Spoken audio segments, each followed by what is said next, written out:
जेव्हा काँग्रेस होतं तेव्हा चुलीपासून तर गॅसपर्यंत आणलेलं होतं. ह्या लोकांनी गॅसमधून चुलीत, तसंच ही परिस्थिती केली आता मीटरची. स्मार्ट आहे म्हणायचं. आता एखाद्याला गरजच नाही स्मार्ट व्हायची तर तुम्ही स्मार्ट करणार आहे का? स्मार्टच्या नावाखाली तुम्ही गरीब जनतेला लुटणार आहे का? 1200-1300 रुपये यायचा, आज 12,400 रुपये बिल आला ना. ज्यांना पहिलं 500 रुपये बिल येत होतं त्यांना आज 2000 रुपये बिल आहे. स्मार्ट मीटरची जी सक्ती करण्यात आलेली आहे त्याविरोधात एक पुणेकर म्हणून काय तुमचं प्रतिक्रिया आहे? स्मार्ट मीटर जी सक्ती केली आहे ती चुकीची आहे. जो पहिला मीटर होते त्याला किती 3,000 2,000 किंवा 1200-1300 रुपये बिल यायचं, पण आता स्मार्ट मीटर बसवल्यानंतर 4,000 5,000 5,000 रुपये बिल यायला लागले. ह्या लोकांनी गॅसचे दर तर वाढवले. म्हणजे जेव्हा काँग्रेस होतं तेव्हा चुलीपासून तर गॅसपर्यंत आणलेलं होतं. ह्या लोकांनी गॅसमधून चुलीत, तसंच ही परिस्थिती केली आता मीटरची. चुकीचे मीटर हे जे जुने होते ते चांगले होते. आता ह्यांनी मीटरवरून आम्हाला दिवेवर आणलेले. आमचं म्हणणे आहे की आम्हाला स्मार्ट मीटर नको आहे. आमचा जो आहे तोच पाहिजे. त्याच्यामध्ये काय दोष असेल किंवा त्याच्यात काय कमी असेल किंवा काय बिघडलं असेल तर ते तुम्ही आम्हाला सांगावं आणि आम्ही मग मीटर चेंज करू. पण ज्याच्यात काहीच नाहीये तर तुम्ही हे मीटर चेंज करू शकत नाही, आमच्यावर जबरदस्ती करू शकत नाही. काय नुकसान होतंय नेमकं स्मार्ट मीटर? त्याच्यामध्ये एक मुख्य आर्थिक नुकसान होतंय आणि सरकारी जी सवलत असते की समजा एखाद्या वेळेस मीटरचे पैसे भरले नाहीत तर त्यांचा पगार होईपर्यंत ते मीटर थांबवता येतं. पण इथं कंपल्सरी कट केली जाते, मीटर काढून घेऊन त्रस्त आहेत पुणेकर. पुणेकर त्रस्त आहेत. म्हणूनच हे सगळं आंदोलन चालू आहे. या ठिकाणी हे रद्द झालं पाहिजे, स्मार्ट मीटर रद्द झालं पाहिजे. काय फायदा काय नुकसान तुमचं काय? पहिल्याच्या मीटरमध्ये 600-700 रुपये बिल यायचं. दुकानदार असं 2-2.5 हजार बिल. आता दुकानदाराला यायला 10-15,000 20,000 25,000 जसं, आणि सर्वसामान्यांना यायला बिल 3,000 5,000 10,000. सर्वसामान्यांची पगार 15,000 असताना आम्ही 5,000 कसं बिल भरू शकतो?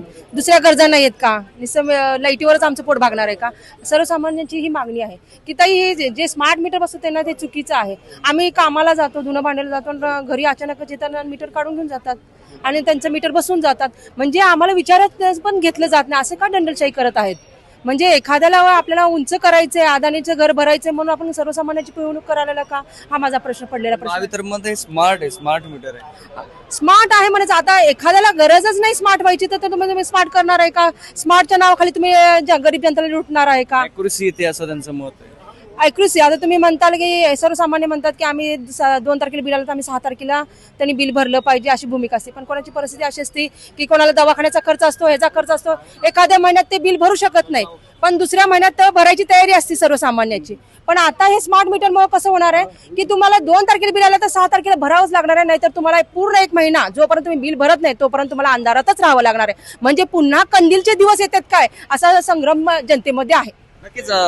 आधीचे मीटर होते ते कसे होते आणि आता स्मार्ट मीटर बसवल्याने महावितरण म्हणतं की चांगला फायदा. नाना पेठेत माझा 1 BHK चा फ्लॅट आहे. तर त्यावेळेस मला बिल यायचं 1200-1500. आता जेव्हापासून 2 महिन्यापूर्वी स्मार्ट मीटर बसवला त्याचा एकदम डायरेक्ट बिल आला 12,000 रुपये. तुम्हाला? मला माझ्यापाशी पुरावे. तुमचं काय मत आहे? बरोबर आहे. ते बिल जास्त येते त्या नवीन मीटरमुळे. 10 पटींनी वाढलं ना बिल. 10 पटीने वाढले. मग काय 1200-1300 रुपये यायचा, आज 12,400 रुपये बिल आला ना. रीडिंग किती असतं काय काय त्याचं? आता ते इलेक्ट्रॉनिक आपण कोण हात लावतो? आपल्याला काय ते गरजच नाही हात लावायची. अशा किती लोकांचे प्रॉब्लेम आहेत? बरेचसे लोकांची न सांगता ते मीटर येऊन बसवतात. होय. न सांगता डायरेक्ट येऊन. हा, एखाद्याने बिल नाही भरला की लगेच येऊन 11,400 रुपये बिल. 1 महिन्याचा बिल 11,400 रुपये. आणि आधीचे बिल किती? आधीचे बिल कमी असायचे. कमी असायचे 1200, 1500, 1300, कधी 800, जसं वापर होईल तसं. काय अधिकाऱ्यांना बोलले तुम्ही? काही निवेदन वगैरे दिले? जाऊन भेटलो त्यांना. त्यांनी म्हणलं म्हणजे तुम्ही वायरिंग चेक करा. फ्लॅटची पूर्ण वायरिंग नवीन केली मी. बरं. किती खर्च आला? 30-35 हजार रुपये खर्च आला वायरिंगचा. वायरिंगचा पूर्ण खालून तर पार वरपर्यंत. फॉल्ट कुठे आहे मग? कुठेच फॉल्ट नाहीये. ते हे बसवा म्हणतात. ते मीटर मध्ये मीटर स्पीड चालते, स्पीड चालते. याच्या अगोदर ऐका ना साहेब, 1200-1500 रुपये बिल येणारा आज 12,000 रुपये बिल येतो. म्हणजे 10 पटीने बिल वाढलं की नाही? हा, मग काय करायचं? ते स्क्वेअर मीटर जाळू टाका. थँक्यू, धन्यवाद. नाही हे मी साहेबांना पण तेच बोललोय मी. लय चोर भामताय म्हणलं तू. वायरिंग चेक करा. वायरिंग चेंज केली तरी पण तोच बिल येते. म्हणजे यांच्यासारखा भामटा कोणीच नाहीये. आणि आपल्याला स्मार्ट मीटर नकोच आहे, ते स्मार्ट मीटरच रद्द करून टाका. खरं तर स्मार्ट मीटर का बसवायचा हाच मोठा मुद्दा आहे. कारण की ह्याच्या अगोदर सुद्धा स्मार्ट मीटर आले होते, इलेक्ट्रिक मीटर आले होते. मग ते बंद करून या अदानींना द्यायचं का घाट घालत चाललेला आहे, हा पुणेकरांचा प्रश्न आहे. दुसरी गोष्ट असं की मीटर खराब झाले असतील तर तुम्ही बदला. पण मीटरमध्ये चांगले मीटर असताना सुद्धा ते लोक बदलत आहेत. लाईटीचे बिल भरमसाठ वाढत आहेत. ह्याच्याकडे लक्षच देत नाही. आज पेट्रोल, डिझेल, गॅस हे सर्व गोष्टींचा भाव असं वाढत असताना त्यात हा भुर्दंड हा नागरिकांना असह्य झालेला आहे.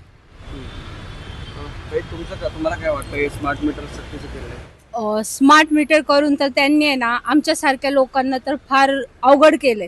म्हणजे आम्ही देव भाऊ म्हणत होते, ते 1,500 रुपये लाडके बहिणीचे ते पाठवत होते, त्याचं काही मतलबच नाही राहिलं. आता तुम्ही बघताय सोनं महाग आहे, शाळेची फी महाग, सगळं महाग. गॅस तर आता ते फार नाही का, सध्या महिलांना गॅससाठी तर एकदम तळतळ. एक गॅस संपला की आता चूल आली, आता तर ते डायरेक्ट लाईटीवर आलं. तर म्हणजे आता काय करणार पुणेकर, आम्ही गरीब महिला काय करणार.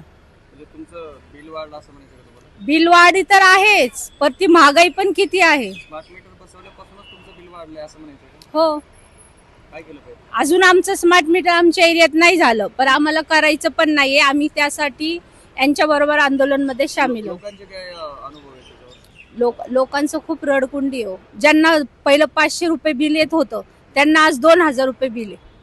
आज म्हणजे आमच्या बरोबर जे लोक होते ना, ते खूप नाही का असं रडायला येत होतं त्यांना, की हे स्मार्ट मीटर करून त्यांनी काय आमची परिस्थिती केली, आम्ही भरायचं कसं. म्हणजे 10,000 रुपये कमवायचं, लाईट बिल भरायचं, गॅस आणायचं का, मुलांना शाळा शिकवायची का, काय करायचं. त्यांचा आता हे प्रश्न आहे. तर पुणेकरांना स्मार्ट मीटर तर नाही परवडणार. तुमचं काय मत आहे? म्हणजे लोक परेशानीत, हैराण आहेत. अधिकाऱ्यांशी काय बोललात तुम्ही? अधिकाऱ्यांशी तर प्रशांत दादांनी बोललेत, आम्ही बाहेर थांबलो होतो. पण आम्ही त्यांच्या समर्थांनी त्यांच्या बरोबरच आहे, आंदोलन बरोबर. आम्हाला पुणेकरांना स्मार्ट मीटर चालणार नाही.